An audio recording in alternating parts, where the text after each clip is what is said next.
اب تھوڑا سا ایک مختصر سا تعارف معصومہ کا کرا دیا جائے تاکہ زیارت آپ کو سمجھ میں آئے. جب تک مزور کی معرفت نہ ہو تب تک سمجھ میں نہیں آتا کہ ہم یہاں پر کیوں آئے ہیں. اور امام رضا کی حد تک تو وہاں پر لوگ پھر بھی عقیدت کا زیادہ مظاہرہ کرتے ہیں امام ہونے کی وجہ سے, لیکن کچھ جوش و جذبہ کچھ ٹھنڈا پڑتا دکھائی دینے لگتا ہے کہ جب معصومہ قوم کے دربار میں پہنچتے ہیں. تو تھوڑا سا ایک آپ کے سامنے ایک تعارف بھی پیش کر دیا جائے. دیکھیے ہمارے ساتویں امام موسیٰ کاظم علیہ الصلوۃ والسلام کی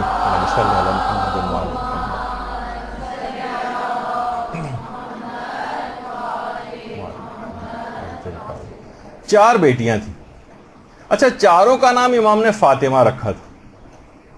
فاطمہ کبریٰ, فاطمہ صغریٰ, فاطمہ وسطیٰ, فاطمہ اخریٰ. کبریٰ جو سب سے بڑی, صغریٰ جو چھوٹی, وسطیٰ جو درمیانی, اور اخریٰ جو سب سے آخر والی. اچھا, فاطمہ کبریٰ وہ تو معصومہ قوم سلام اللہ علیہ ہی ہیں, فاطمہ کبریٰ. اچھا, جو ان کی قبر قم میں.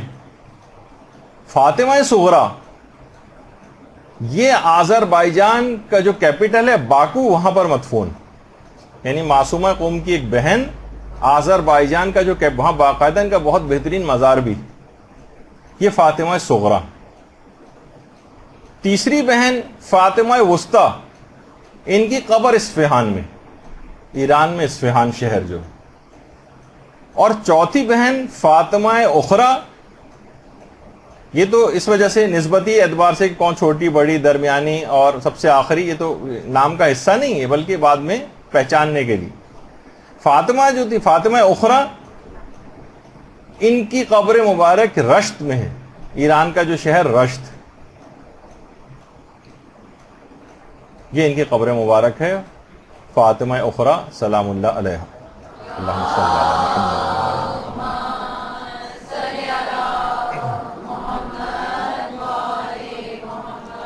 اچھا, بہنوں کی بڑی خواہش نہیں ہوتی کہ ساری بہنیں ہم ساتھ رہیں.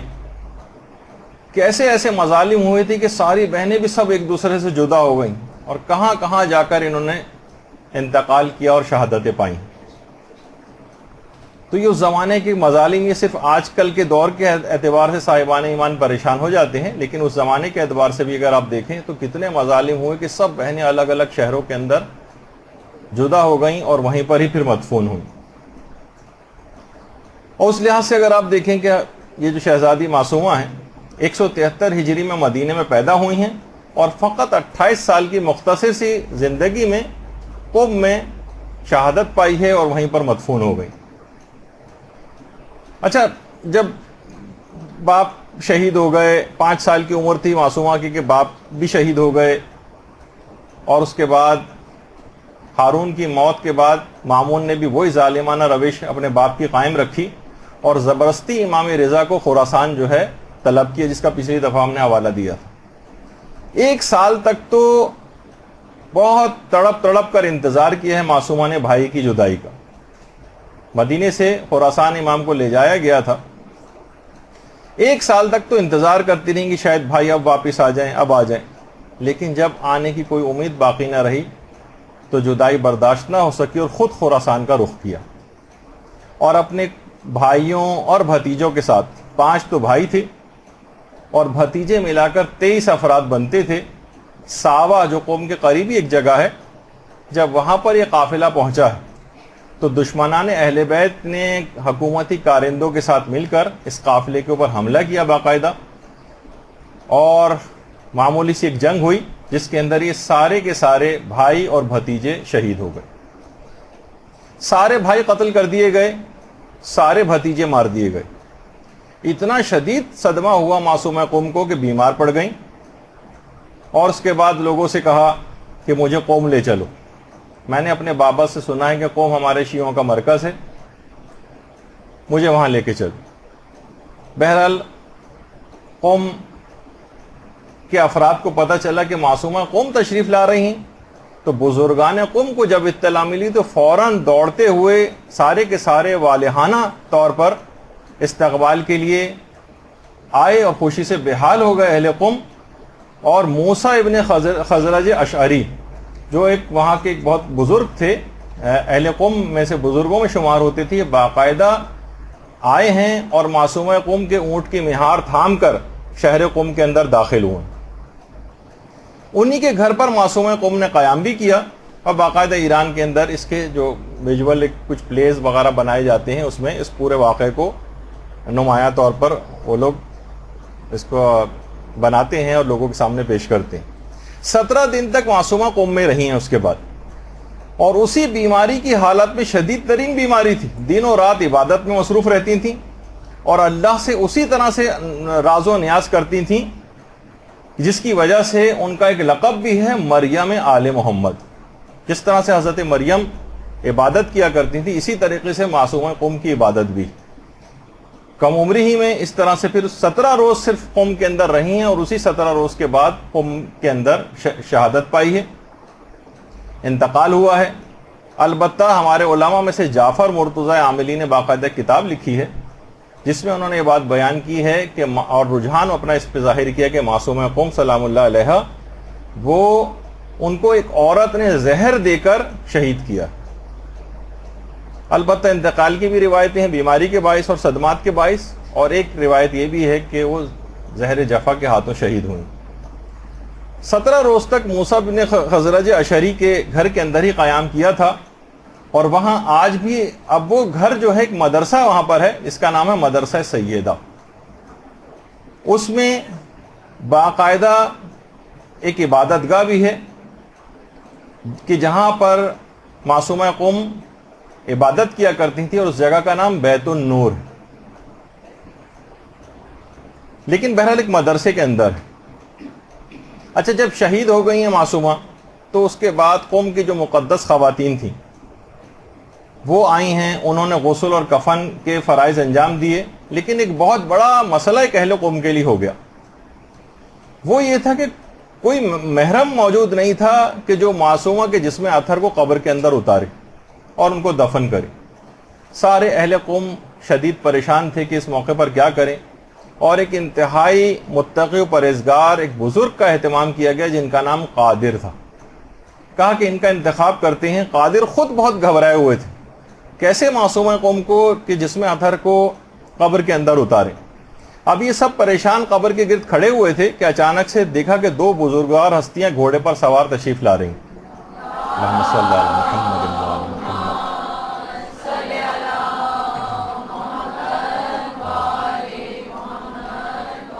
بہت پروقار انداز میں تشریف لا رہی ہیں۔ انہی دونوں بزرگوار، مجمع کے اوپر سناٹا چھایا ہوا ہے، ان 2 بزرگوار آئے، انہوں نے آ کر اس پر نماز پڑھی جنازے پر، اور پھر اس کے بعد قبر کے اندر اترے اور ریحانہ رسول کے جسم اطہر کو قبر کے اندر دفنایا، اور کوئی بھی بات کیے بغیر واپس لوٹ گئے۔ باقاعدہ تاریخ قوم کے اندر یہ پورا واقعہ موجود ہے۔ آیت اللہ فاضل لنکرانی فرماتے ہیں کہ بعید نہیں ہے کہ یہ 2 شخصیات ہمارے 8ویں امام علی رضا اور امام محمد تقی علیہ الصلوۃ والسلام۔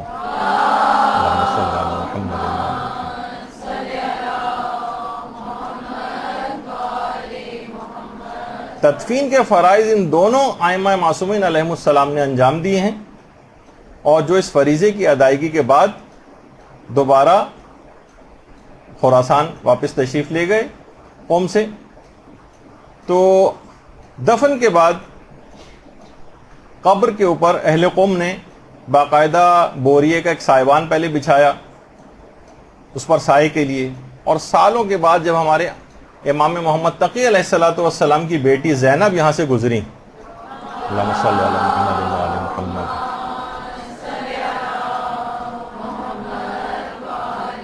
تو انہوں نے باقاعدہ اینٹوں کا ایک قبہ قبر کے اوپر جو ہے وہ تعمیر کروایا۔ سفینۃ البحار میں شیخ عباس قومی نے اس کی تفصیل لکھی ہے۔ اس کے بعد پھر یہ جو معصومہ کا جو حرم ہے، اس کے بعد یہ زیارت گاہ جو ہے وہ قرار پایا، اور آج تک بے تحاشا کرامات ان کے روضے سے صادر ہوتی ہیں۔ اچھا، آپ یہ دیکھیں کہ اتنی ایسی شخصیت ہے معصومہ کی، ایسا مقام اور قدر اور منزلت ہے کہ بڑے بڑے علماء اور فقہا یہاں پر آتے ہیں، اور اپنے عقیدت کا اظہار کرتے ہیں. یہ آیت اللہ صافی گل پائیگانی ہیں. قبر کی صفائی کے لیے، گرد و غبار کو صاف کرنے کے لیے بڑے بڑے مراجع یہاں پر آتے ہیں. رہبر محترم یہاں پر اکثر تشریف لاتے ہیں اور اپنے لیے باعث فخر سمجھتے ہیں. بڑے بڑے علماء صفائی کے لیے اپنے آپ کو مقرر کر رکھا ہے یہاں پر. یا آغا اشتہاردی ہیں، ان کا قوم کے اندر سب سے بہترین اور ایک بڑا درس اخلاق ہوا کرتا تھا. یہ اکثر معصومہ قوم کے حرم میں اس طرح سے آ کر بیٹھا کرتے تھے. بڑے بڑے مراجع اس میں جو ہے ناصر مکارم شیرازی بھی ہیں اور آیت اللہ جعفر سبحانی ہیں، آ کر تلاوت قرآن کرتے ہیں. باقاعدہ ایک دن مقرر ہے کہ علماء صفائی کے لیے اپنے لیے مقرر کر رکھا ہے دن، کہ جھاڑو اور یہ تمام چیزیں اور ڈسٹر ان سب سے پوری سارے کے سارے علماء آ کر ان فرائض کو انجام دیتے ہیں اور اپنے لیے باعث شرف اور باعث افتخار سمجھتے ہیں. اور باقاعدہ اپنے ساتھ کپڑے لے کر آتے ہیں تبرکن. وہ جو گرد و غبار یہاں سے سارا جو جمع ہوتا ہے متبرک، وہ اس کو لے کر جاتے ہیں. تو اس سے آپ اندازہ لگائیں.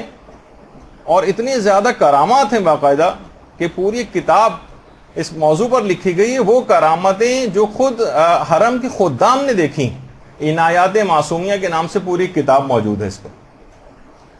اور کیوں نہ ہو، کیونکہ ایسی صفات اور ایسی کمال کی شخصیت تھی معصومہ کی کہ شبیہ حضرت فاطمہ تو زہرا سلام اللہ علیہ قرار پائیں.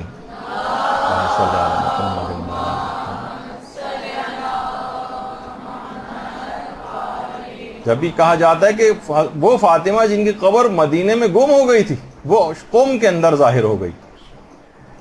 اور یہی وجہ ہے کہ جو واقعہ مشہور ہے آیت اللہ مرشی نجفی کے والد محمود مرشی کا، محمود مرشی کہ جنہوں نے باقاعدہ واقعہ مشہور ہے، مختصراً صرف بیان کر رہا ہوں. وہی کہ جن کا میں نے پچھلی دفعہ بتایا تھا کہ آیت اللہ مرشی نجفی کے جو والد تھے محمود مرشی، یہ عالم برزخ میں جو ان کی مصروفیات ہے اس میں قبر امام حسین پر تلاوت قرآن کرنے پر ان کی روح معمور ہے.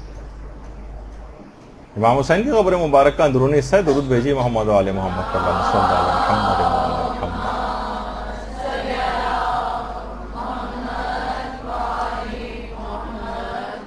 محمود مرشی نے حرم امیر المومنین میں 40 راتوں کا ایک عمل کیا تھا کہ یہ بات پتہ چلا سکیں گے حضرت زہرا کی قبر مبارک کہاں ہے. روایت دو طرح کی باتیں اس میں روایات کے اندر آئی ہیں. ایک میں تو یہ کہ امیر المومنین علیہ الصلوۃ والسلام خود خواب میں تشریف لائے. اللہم صلی علی محمد.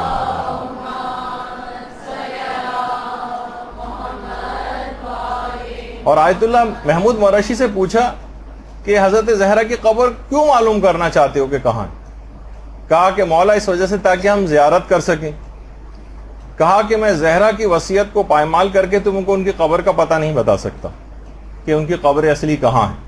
البتہ خدا نے حضرت زہرا کی زیارت کا تمام تر ثواب اور فضیلت معصومہ قوم کی زیارت میں قرار دے دی. اللہم صلی علی محمد و آل محمد.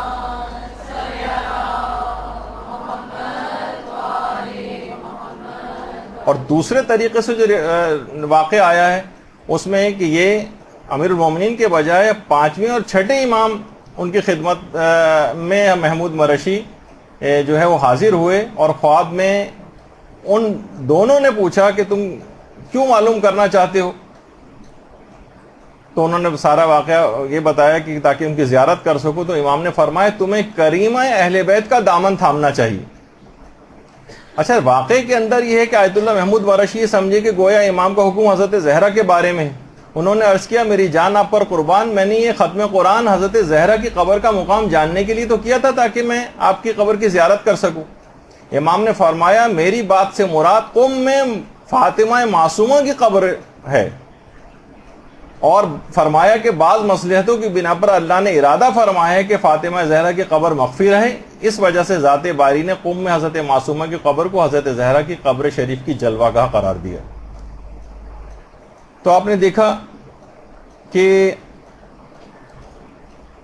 دوسری روایت میں 5ویں اور 6ٹھے امام سے ہے. اور امام نے اس کے اندر ایک جملہ کہا تھا علیکہ بکریمت اہل البیت، کہ تمہیں چاہیے کہ کریمہ اہل بیت کے دامن کو تھام لو، ان کی طرف رجوع کرو۔ آیت اللہ مرشی نجفی کہتے ہیں یہ تو اس زمانے میں نسبتاً اتنے بوڑھے نہیں ہوئے تھے، ان کے والد کہتے تھے کہ میں تو اب اس قابل نہیں رہا کہ نجف سے بار بار قم کی زیارت کے لیے جاؤں، تو تم میری نیابت میں معصومہ قم کی قبر کی زیارت کرو۔ آیت اللہ مرشی نجفی کہتے ہیں پھر میں قم آیا نجف سے، اور جب واپس جانا چاہتا تھا تو شیخ عبد الکریم حائری کے بہت زیادہ اصرار کی بنا پر پھر میں قم ہی میں رک گیا، اور آج فرماتے ہیں جس وقت یہ بات انہوں نے بیان کی کہ آج 60 سال ہو گئے ہیں، روزانہ معصومہ قم کی قبر کا پہلا زائر میں ہوتا ہوں۔ اللہم صلی علی محمد و علی محمد۔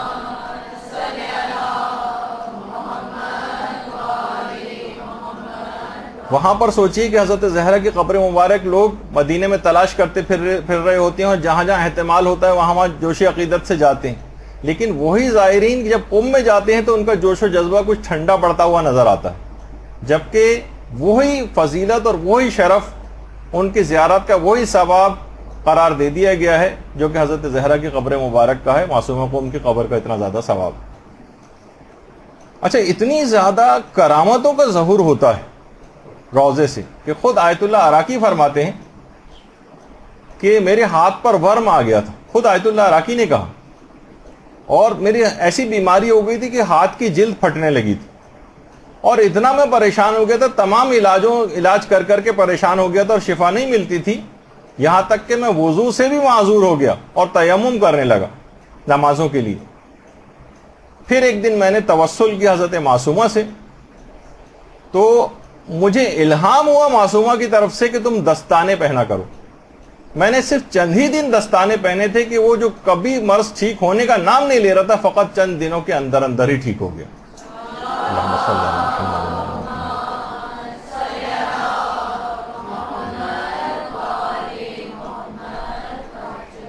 اسی طرح سے شیخ عباس قمی فرماتے ہیں، یہ شیخ عباس قمی صاحب مفاتی فرماتے ہیں کہ جب بھی ملا صدرہ کو کوئی مشکل پیش آتی تھی، علمی مشکل کوئی بھی، فوراً حرم میں معصومہ جاتے تھے اور توسل کرتے تھے معصومہ سے، اور وہ علمی مشکل وہیں پر حل ہو جاتی تھی۔ باقاعدہ فوائد الرضاویہ کے اندر شیخ عباس قمی کا یہ جملہ موجود ہے۔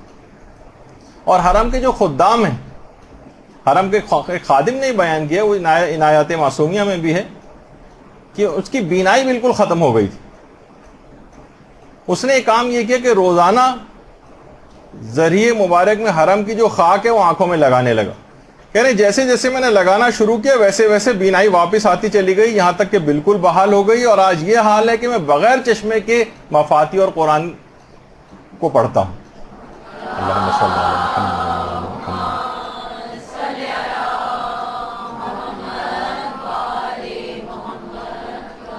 خواتین کے اعتبار سے وہاں خادمائیں ہیں، مردوں میں مرد خدام ہوتے ہیں، عورتوں میں بھی خادمائیں ہیں وہاں پر معصومہ قم کے حرم میں۔ انہوں نے بیان کیا کہ باقاعدہ ایک گونگی لڑکی زری کے پاس، جو کہ بالکل گونگی تھی، اچانک سے چیخ چیخ کر بولنے لگی، سارا مجمع ٹوٹ پڑا۔ ایران کے اندر تو دیکھیے کہ جان کے لالے پڑ جاتے ہیں اگر وہاں اس طرح کا کوئی چیز معجزہ وغیرہ ہو جائے کہ لوگ بعنوان تورک اس کے اوپر جھپٹ پڑتے ہیں، تو بہت مسئلہ اس کے ساتھ ہو جاتا ہے۔ حرم کے فوراً خادمائیں آئیں اور فوراً بحفاظت اس کو اس حجرے کے اندر پہنچا دیا کہ جہاں پر عام طور پر اس قسم کے افراد کو رکھا جاتا ہے۔ جب جا کر اس سے پوچھا اور انٹرویو لیا کہ تم تو بول نہیں سکتی تھی، اچانک سے کیسے بولنے لگی، اپنا ماجرا سناؤ، تو اس نے کہا کہ میں نے زری کے پاس ہی کھڑی ہوئی تھی، تو اچانک سے میں نے بہت زیادہ انتہا سے زیادہ نور اور روشنی قبر مبارک کے حضرت معصومہ کے ارد گرد دیکھی، اور اللہم صلی علی محمد و علی محمد۔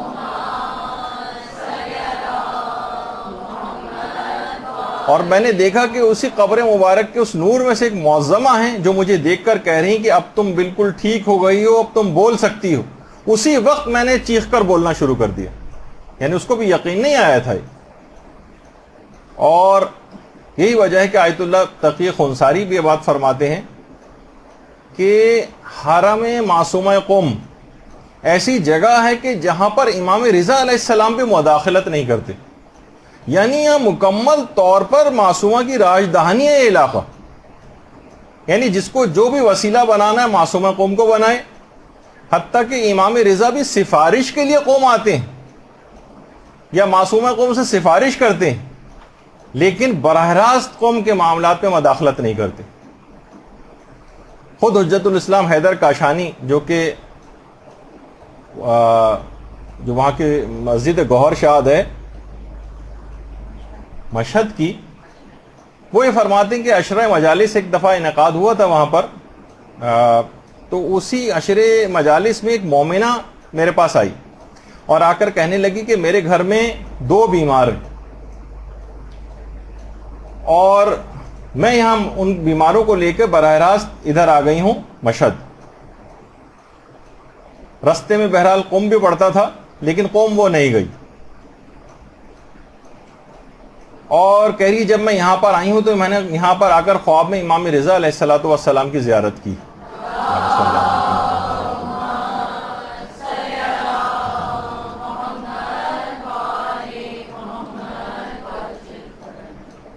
امام نے فرمایا مجھ سے کہ تم یہاں پر آئی ہو تو تمہارے ایک جوان کو تو میں شفا دے دوں گا, لیکن دوسرے بھائی کو لے کر تمہیں قوم جانا پڑے گا میری بہن کے پاس. اس نے کہا کہ خواب میں مجھے یہ امام آئے ہیں اور یہ کہا. ان عالم دین نے کہا کہ عورت کو باقاعدہ سمجھایا کہ حضرت امام علی رضا علیہ السلام نے شکوہ کیا ہے کہ تم میری بہن کی زیارت کو کیوں نہیں گئیں. یعنی اس قوم سے گزرتے ہوئے براہ راست وہاں آ گئی, لیکن امام نے اس کو پسند نہیں کیا. آپ کو یاد ہوگا ایک دفعہ میں نے واقعہ بھی سنایا تھا کہ جب سعودی عرب کا ایک بادشاہ آیت اللہ بروجردی کے پاس قوم آنا چاہتا تھا تو انہوں نے ملنے سے منع کر دیا تھا, کیونکہ یہ تو وہابی العقیدہ ہے, کبھی کسی قبر کی زیارت پہ کبھی جائے گا نہیں اور میں برداشت نہیں کر سکتا, یہ معصومہ قوم کی توہین سمجھتا ہوں کہ کوئی بادشاہ میرے پاس آئے اور معصومہ کی قبر کی زیارت کے لیے نہ جائے. اسی طریقے سے امام نے بھی اس بات کو پسند نہیں کیا کہ قوم سے کوئی گزر کر آ جائے. کہا کہ ایک کو میں دے دوں گا شفا, کیونکہ بہرحال اتنی دور سے 2 بیماروں کو لے کر آئی ہے, لیکن ایک کو تو لازمی وہاں لے جانا پڑے گا. اور دیکھیے یہی وجہ ہے کہ پیغمبر اسلام کی بھی جو باقاعدہ ایک روایت ہے کہ جو بھی مدینے میں میری قبر کی زیارت کرے اور میرے چچا حمزہ کی قبر کی زیارت نہ کرے اس نے جفا کی ہے, مجھ سے غداری کی ہے. یعنی حضرت حمزہ کی, یعنی یہ طریقہ کار ہے کہ بہرحال جو کوئی وہاں پر جائے اس کے لیے ضروری ہے کہ مدینے جا رہا تو حضرت حمزہ کی قبر پر بھی جائے. جو مکے آ رہا ہے وہ جنت البقیع کی زیارت کے لیے مدینے بھی جائے. جو مشہد آ رہا ہے اسے چاہیے کہ قوم کی زیارت بھی کرے. تو بہرحال اور تقریباً ایک شخص تھا جس کے متعلق تمام کتابوں کے اندر بھی ہے کہ 3 سال سے ایک مفلوج شخص تھا. اچھا اب یہ تو خیر یہ تصویر یہ ان شخص کی نہیں ہے, بلکہ یہ آیت اللہ مہدوی کنی کی تصویر, جن کا بھی کچھ ہی عرصے پہلے انتقال بھی ہو گیا ہے. یہ کافی عرصے سے کوما کی حالت میں تھی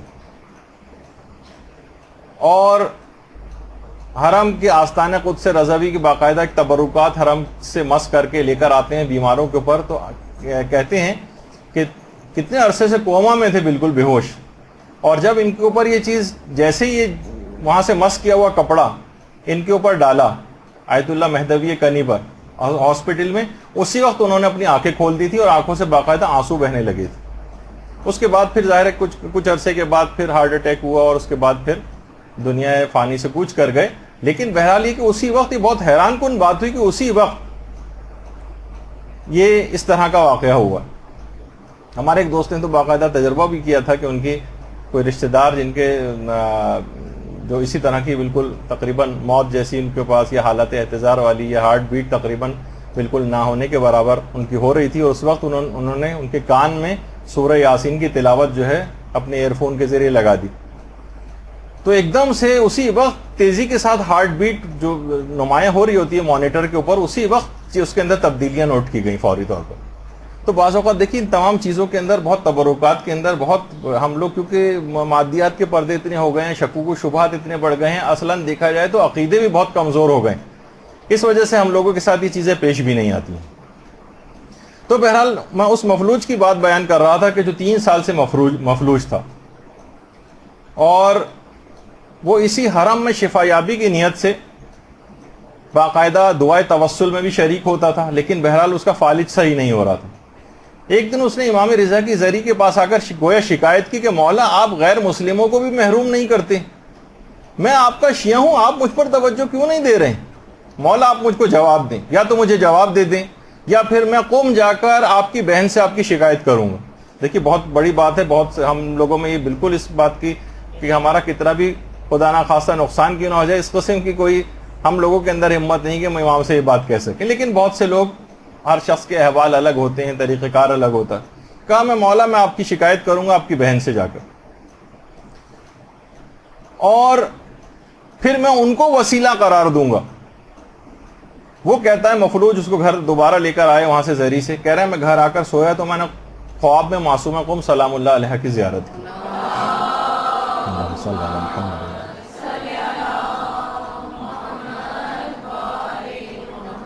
معصومہ نے مجھ سے کہا کہ تم قوم آ جاؤ میں تم کو شفا دوں گی۔ میں نے کہا کہ معصومہ آپ مجھے شفا یہیں پر دے دیں۔ معصومہ نے کہا نہیں تم کو قوم آنا پڑے گا۔ بہرحال کہنے لگا کہ میں اپنی کوششوں سے بہرحال قوم پہنچ گیا، اور وہاں میں ویل چیئر پر کمبل اوڑے زری کے قریب ہی بیٹھا سو گیا ویل چیئر پر۔ تو میں نے دیکھا کہ سبز مقنے میں سبز رنگ کا مقنا تھا، معصومہ قوم علیہ السلام اللہ علیہ ان کی میں نے زیارت کی۔ اللہم صلی علی محمد و علی محمد۔ دنوں کے اعتبار سے اس دن عید کا دن بھی تھا، اور کہا کہ تمہیں قوم آنا اللہ مبارک کرے، میں نے تم کو شفا دی ہے، اٹھ جاؤ اب تم کو کوئی بیماری نہیں۔ میں نے کہا کہ معصومہ میں مفلوجوں میں کھڑا نہیں ہو سکتا۔ معصومہ نے مٹی کے پیالے میں کوئی مشروب مجھے دیا، میں نے اس کو پیا، اسی وقت میری آنکھ کھل گئی، دیکھا کہ میں نے اپنے پاؤں میں حرکت کو محسوس کیا، اور اس کے بعد میں فوراً اچھل کر کھڑا ہو گیا۔ وہ دن عید کا دن تھا، عید کے دن معصومہ نے مجھے صحتیابی کی عیدی عطا کی، اور باقاعدہ یہ جو کرامت ہے آستان مقدسہ میں باقاعدہ اس مریض کی تصویر کے ساتھ، اس کی آڈیو کیسٹ کے ساتھ، اس میں اس نے سارا حال بیان کیا ہے، باقاعدہ وہاں پر محفوظ بھی۔ آیت اللہ سید جعفر میر عظیمی، انہوں نے باقاعدہ ایک کتاب لکھی ہے، بارگاہ فاطمہ معصومہ تجلی گاہ فاطمہ زہرا۔ روایت کے اندر بھی اس میں یہی آیا تھا نا محمود مرشی میں کہ وہ تجلی گاہ ان کی قبر کو قرار دے دیے گا حضرت زہرا کی، باقاعدہ اس پہ کتاب لکھی ہے انہوں نے، اور اس میں آیت اللہ فاضل الانکرانی کی یہ بات نقل کی ہے۔ دیکھیے آتھینٹک ذریعے سے آیت اللہ جعفر میر عظیمی نے اپنی کتاب کے اندر آیت اللہ فاضل الانکرانی کی بات لکھی ہے کہ آیت اللہ فاضل الانکرانی فرماتے ہیں کہ ایک دن میں حرم معصومہ قوم میں زیارت کے لیے گیا، اور میں نے جا کر زیارت پڑھی، اور اس کے بعد کہا کہ معصومہ مجھے آپ سے کوئی دنیاوی حاجت نہیں، فقط اتنی عنایت آپ مجھ پہ کر دیں کہ مجھے آیت تطہیر کے اسرار کا علم عطا فرما دیں۔ دیکھیے کہ ہمارے معیار بھی تو ہونا چاہیے نا کوئی دعاؤں کا۔ میں نے پچھلی مرتبہ بھی کہا تھا کہ ہم ایک لحاظ سے دعاؤں کا معیار بھی گھٹیا ہو گیا۔ بہرحال آیت تطہیر کے اسرار اور رموز مجھے عطا فرما دیجئے۔ کہہ رہے ہیں میں اس دعا کے بعد گھر گیا ہوں، اور گھر میں جانے کے بعد میں نے غور و فکر سے آیت تطہیر کے ایسے مطالب مجھے القاء ہوئے کہ اگر میں 50 سال تک بھی مطالعہ اور فکر کرتا تب بھی مجھ پر وہ مطالب روشن نہ ہوتے جو کہ معصومہ قوم سے اس توسل کے بعد مجھ کو حاصل ہوں۔ درود بھیجیں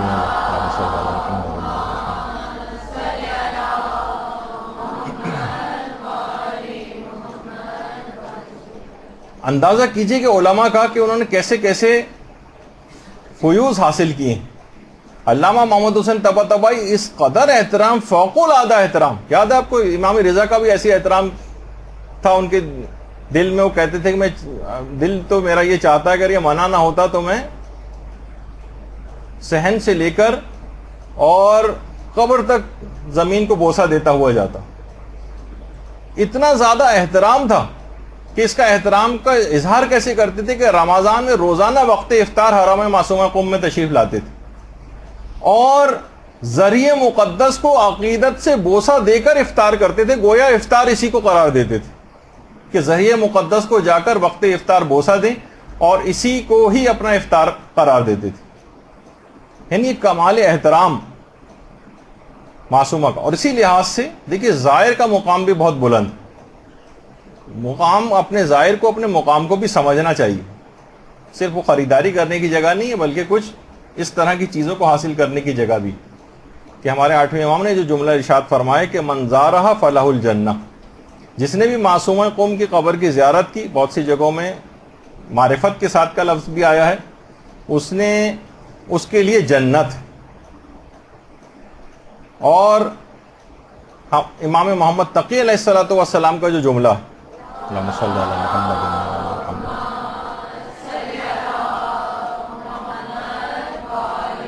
جس نے بھی قم میں ہماری پھوپھی کی زیارت کی اس کے لیے بھی جنت، اس کے لیے جنت.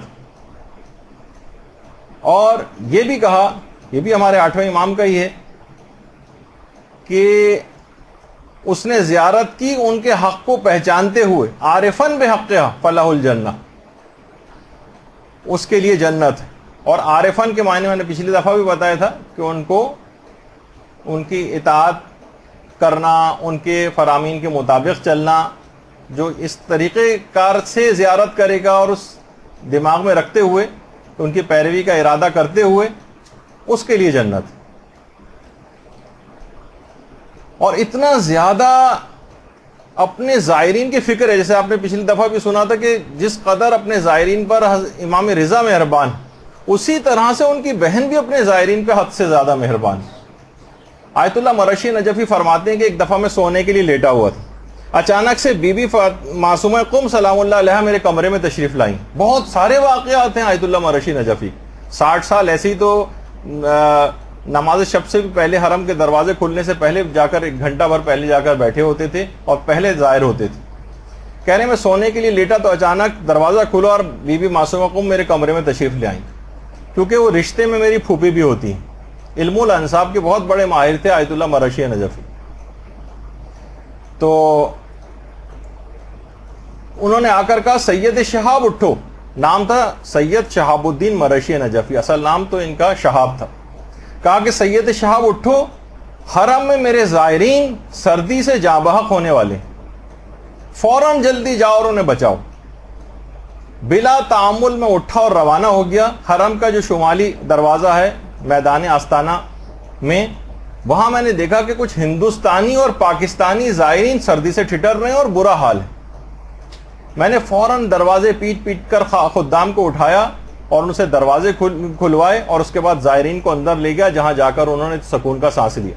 حرم کی وہاں قوم کی شدید ترین سردیاں، برف باری اور اس زمانے کے حالات، جب یہ آیت اللہ مرشی نے جو ہے اس چیز کو بیان کیا تھا، اس سے آپ اندازہ لگائیں کہ معصومہ قم جو ہے خود تشریف لے آئیں مرشی نجفی کے پاس اور ان سے کہا کہ فوراً جا کر میرے زائرین کو ان کی جان بچاؤ. اسی طرح سے جو کتاب ودیعہ آل محمد صادق انصاری کی، اس میں انہوں نے لکھا ہے کہ مسجد امام حسن عسکری جو ہے وہاں پر قم میں، اس کے پیش امام تھے آغائے روحانی. وہ کہہ رہے ہیں کہ میں سردیوں کے شدید ترین سردیوں کے دن تھے اور میں سو رہا تھا، میں نے خواب میں معصومہ قم کی زیارت کی.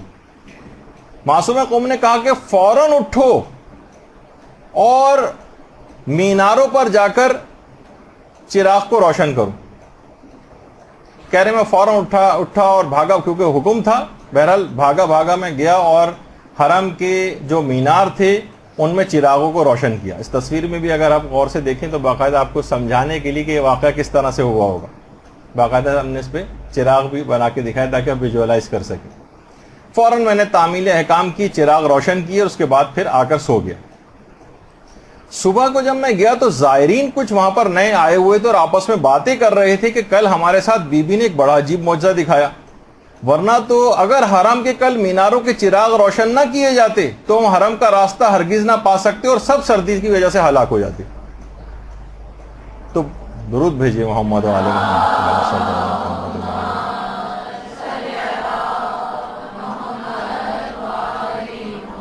یعنی اتنا خیال زائرین کا، معصومہ قوم لگتا ہے زائرین کے لیے ہر وقت فکر مند رہتی ہیں، نہ جانے کتنے ہی واقعات اس طرح سے پیش آئے ہیں کہ جس کے اندر زائرین کے ساتھ خصوصی لطف و عنایت اور کرم، کبھی اپنی خادماؤں کو بھیجتی تھیں آیت اللہ مرشی نجفی کے پاس، کبھی خود تشریف لاتی ہیں۔ برحمتك يا أرحم الراحمين وصلى الله على محمد وآله الطاهرين